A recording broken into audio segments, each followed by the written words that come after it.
Oi, gente, vamos dar início a mais uma edição do 15 Minutos de Papo com o Sérgio Abranches. Vai ficar em silêncio aí um pouquinho que eu vou convidá-lo, ok? Um minutinho.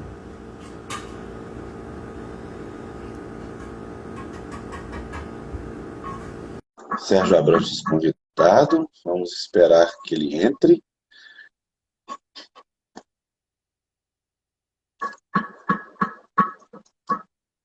Pronto.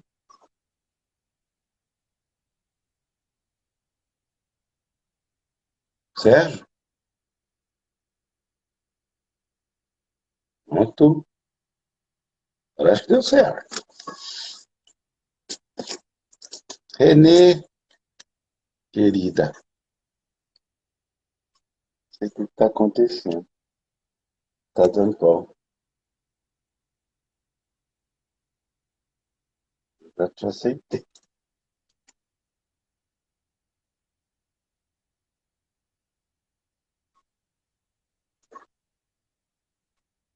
Ei, Hélio Peregrino, Cuenca, querido. Estamos apanhando aqui um pouquinho hoje do Instagram. O Instagram tem essas coisas, né, gente?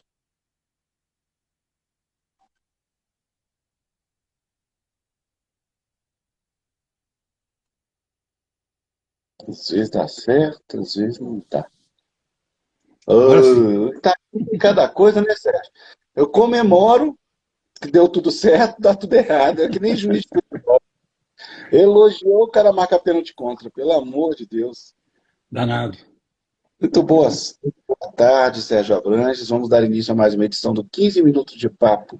Essa conversa que eu e o Sérgio temos aqui sobre fatos da política, da, da ecologia e seja mais o que for que estiver na pauta do dia.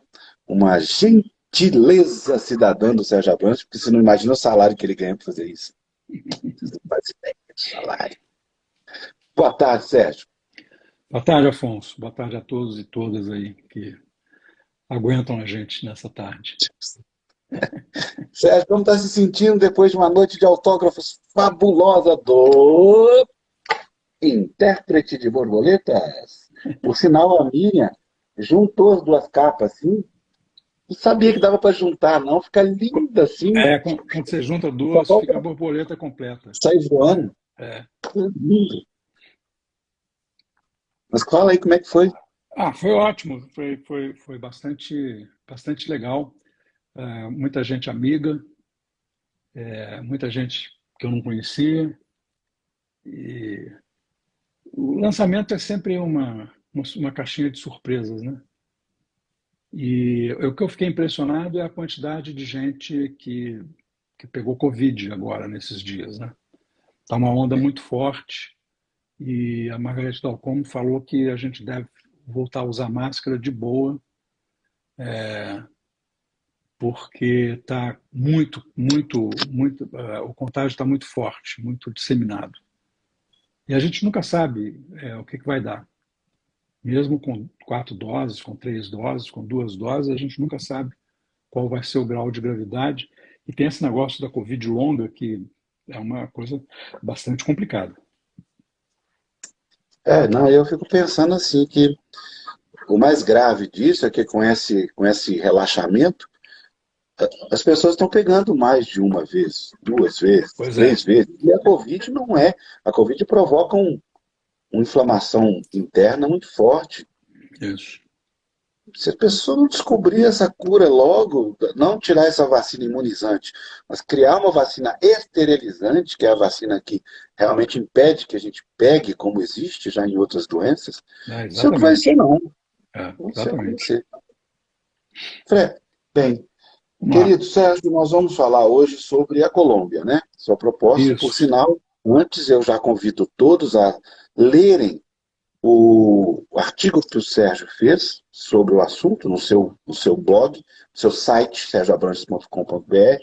E o tema de hoje é a política do amor e do ódio, e espelhando o que aconteceu na Colômbia, na análise do Sérgio. Com a palavra, o Sérgio. Pois é, é bom a gente ver o contexto, né? Porque a gente, às vezes, não vendo o contexto, a gente acha que são coisas talvez de menor importância. Mas o que é a Colômbia? Quer dizer, a Colômbia é um país em guerra civil, tem uma parte do território que não é controlada pelo Estado, é controlada por forças paramilitares, e, além disso, é um país também muito complicado do ponto de vista da produção de uma parte importante da heroína que circula pelo mundo. E a campanha no primeiro turno presidencial da Colômbia, ela foi uma campanha que todos imaginavam que seria disputada pelos partidos tradicionais da Colômbia, muita linguagem de ódio, repetindo o que está acontecendo em várias partes do mundo, e foram eleitos dois candidatos de fora do sistema. O Gustavo Petro, que acabou ganhando o segundo turno, ele não é um novato na política. Essa foi a terceira vez que ele disputou a presidência da República. Ele foi senador, foi prefeito de Bogotá, mas ele sempre foi da periferia do sistema de poder colombiano. E o Hernández foi um desses fenômenos incidentais, né? Cresceu muito no primeiro turno, passou na frente de todos os outros, mas tinha um teto e não conseguiu furar no segundo turno. O importante do Hernández é que o Hernández ele tinha um discurso parecido com o do Bolsonaro. É um cara complicadíssimo, mas com 98% das urnas apuradas, ele reconheceu a derrota de forma muito democrática e teve como resposta do Petro no discurso de aceitação da vitória um elogio nesse sentido. O Petro disse que ele fez uma campanha interessante e todos os eleitores dele são bem-vindos, serão recebidos pelo governo e atendidos. E disse que se o Hernández quiser conversar, que ele estará com as portas do Palácio abertas. A outra coisa muito importante, e talvez até mais importante do que a própria vitória do Petro, é a vice-presidente, a Francia Márquez. A França vem do movimento de base, do movimento negro, feminista, indigenista, e muito ligada realmente ao movimento comunitário. Vem de uma comunidade pobre, vem de uma situação social inferior mesmo. E na Colômbia tem essa característica curiosa que já teve no Brasil, mas de uma forma diferente, que é a candidatura do vice, é uma candidatura avulsa. É independente, não tem chapa, não é a candidatura junto com a candidatura à presidência. Vota-se para vice-presidente. E a França ganhou. E aí escolheu o Petro como companheiro de chapa. E ela é a primeira negra mulher a ocupar um cargo de vice-presidente, não só na Colômbia, como em qualquer parte da América do Sul. Então, é um fenômeno importante. Agora, o que mais fez, o que mais me deixou interessado na vitória do Petro e da França foi que eles fizeram uma campanha assim, realmente contrária não só ao sistema de poder, a tudo que está ali, mas contrária ao discurso do ódio, à luta armada. Isso é importante porque o Petro foi preso e torturado por ter participado do movimento M19, que era de guerrilha urbana. Ele ficou muitos anos na guerrilha, pegou em armas. E a campanha dele foi feita no sentido de vamos abandonar as armas, vamos erradicar as armas, vamos fazer a paz. E um entendimento nacional muito plural, aceitando, inclusive, as divergências. Né? E a França concordava com ele e também disse isso no discurso dela. Esse é um governo da conciliação, da reconciliação, da pacificação da Colômbia. E diz o Petro, o governo do amor e da vida. Do amor porque é contra a linguagem do ódio, porque quer desarmar os espíritos e desarmar as pessoas das armas que estão nas suas mãos, se enfrentando numa guerra civil. Além disso, É, é, é, a ideia dos dois, básica, é o seguinte: paz, justiça social e justiça ambiental. A França é particularmente ligada ao movimento ambientalista da Colômbia. E eles querem transformar a Colômbia num país de zero carbono muito rapidamente. E o que significa isso, né? Olha, significa o seguinte: quando o Boric foi eleito no Chile, ele já havia feito um discurso que saía um pouco do padrão da esquerda tradicional. E também em busca do pluralismo, etc., sem recusar, sem negar as raízes populares do governo. E está enfrentando muita dificuldade. E esse é um dos problemas que o Petro e a França vão encontrar também. É que a, a, o entendimento nacional, a formação de uma coalizão majoritária e a tentativa de construir um consenso nacional na Colômbia vão bater no fato, tem um obstáculo a ser ultrapassado, que é a formação de uma coalizão majoritária de governo. Né? O Petro tem 17% das cadeiras do Congresso, do Parlamento. Então, ele não consegue fazer nada do que ele se pretende fazer sem montar uma coalizão majoritária. E para isso tem que Só conversar. 17, Sérgio. É, É muito pouco para um governo. esse é o padrão, Afonso, na maior parte dos países multipartidários hoje. Por isso, o presidencialismo de coalizão, que era antes uma coisa típica do Brasil, está se espalhando pela América do Sul inteira e pela América Latina e pela África, porque a sociedade vão se fragmentando, vão gerando interesses novos, não encontram a guarida nos partidos tradicionais, começam a surgir novas forças, e isso vai levando a essa dispersão dos votos parlamentares, né? E, e o presidencialismo ele precisa do Congresso. Então, porque é um governo que não é do Congresso, ao contrário do parlamentarismo. Então, essa congruência entre um programa presidencial e uma maioria parlamentar é sempre um problema e depende da capacidade de construir consensos.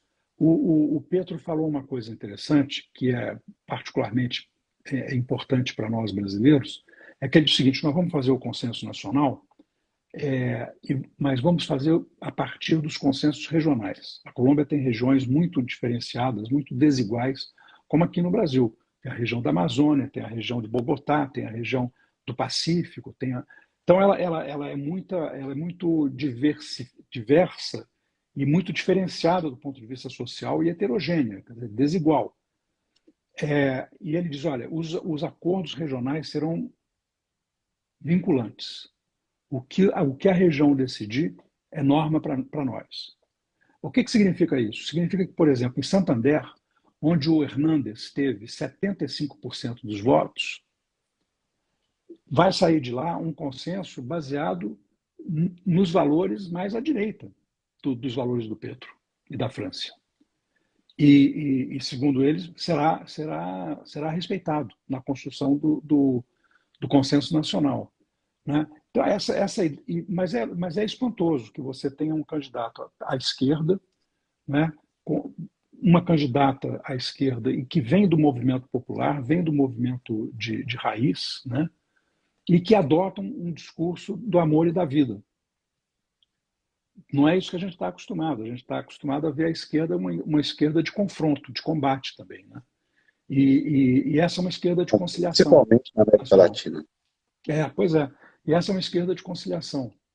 E o que isso tem a ensinar para a gente, Sérgio, para o Brasil? Pois é, Afonso. Ou pelo menos a refletir, né? A ensinar. Tem que nós não temos ainda lideranças de esquerda com esse tipo de visão nova que o Boric e o Petro têm. A nossa esquerda ainda é predominantemente tradicional. Ela ainda não aderiu de forma realmente vital à questão ambiental, não ao ambientalismo, como o Petro e a França. Né? que assumem o compromisso, de fato, de colocar a Colômbia na vanguarda da luta contra a mudança climática. E que entendam que para conseguir fazer o programa da esquerda, que é um programa redistributivo, um programa progressista de combate à pobreza, à miséria, tem que haver uma conciliação nacional. Não pode ser na base do confronto e deixar uma parte da sociedade como se alijada, como a direita faz. Como a direita faz com os setores da esquerda. Né? E aí, quer dizer, você não consegue estabelecer um pacto social e político que permita que a sociedade avance. A outra coisa é a seguinte: quando você fala, olha, nós estamos fazendo a política do amor e da vida, são termos que não fazem parte da linguagem política comum.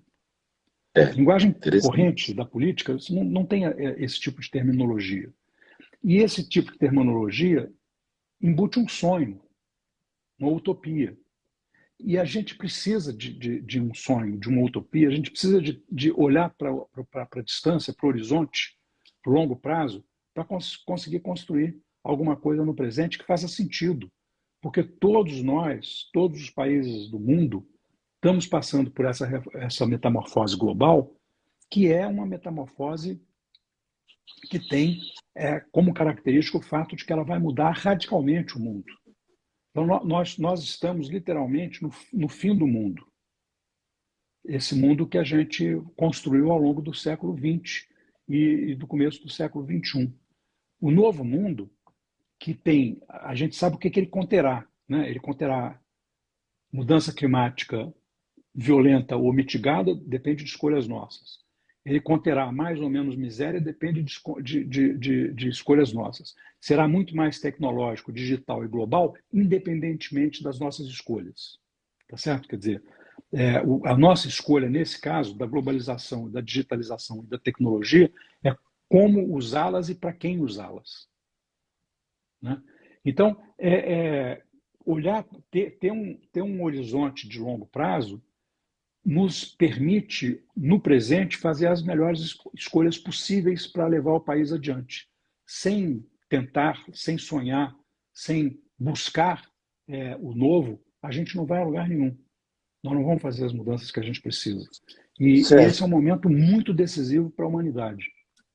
você não acha que, de certa forma, inclusive dando sequência ao seu raciocínio, existe aí uma distopia entre os governos normais, aspas, né, da América Latina, e o que a gente pretende para a nossa vida, para a nossa utopia? O Afonso, eu acho que a gente já vive a distopia. A distopia já está presente.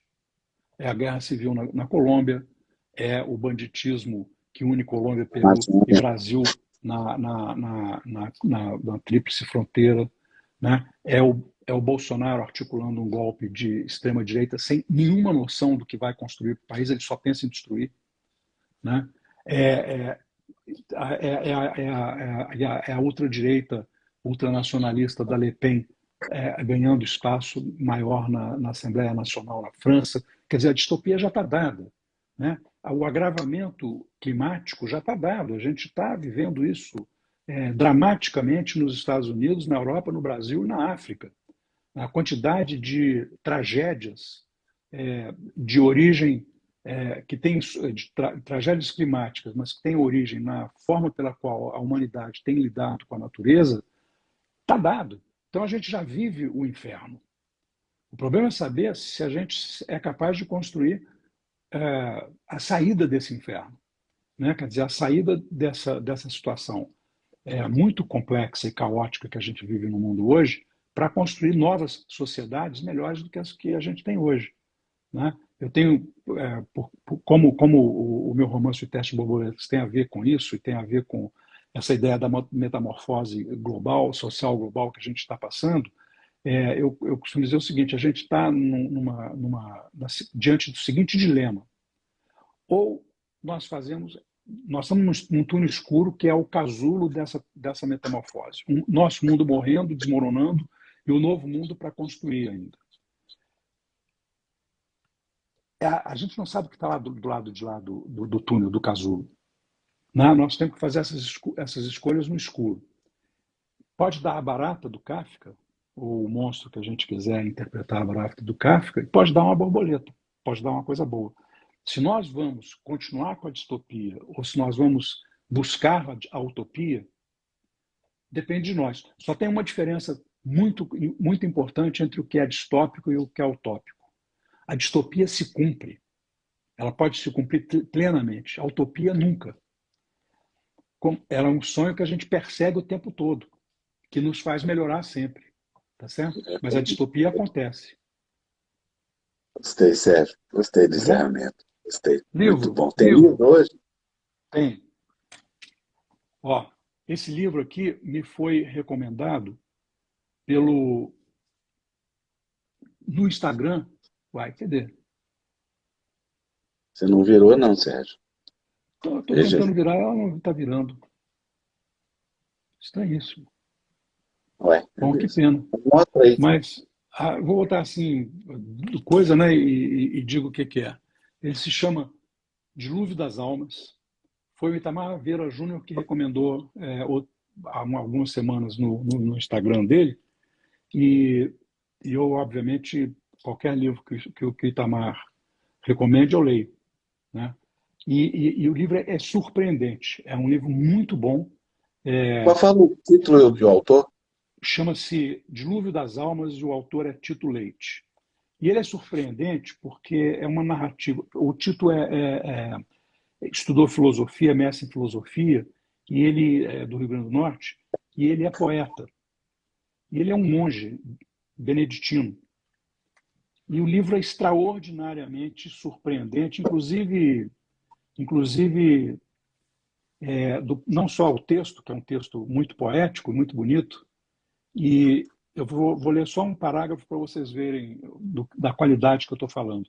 Passou tanta coisa no arco arenoso da minha mente que eu ainda não tinha chegado a conclusão alguma. No fundo, eu queria uma pausa.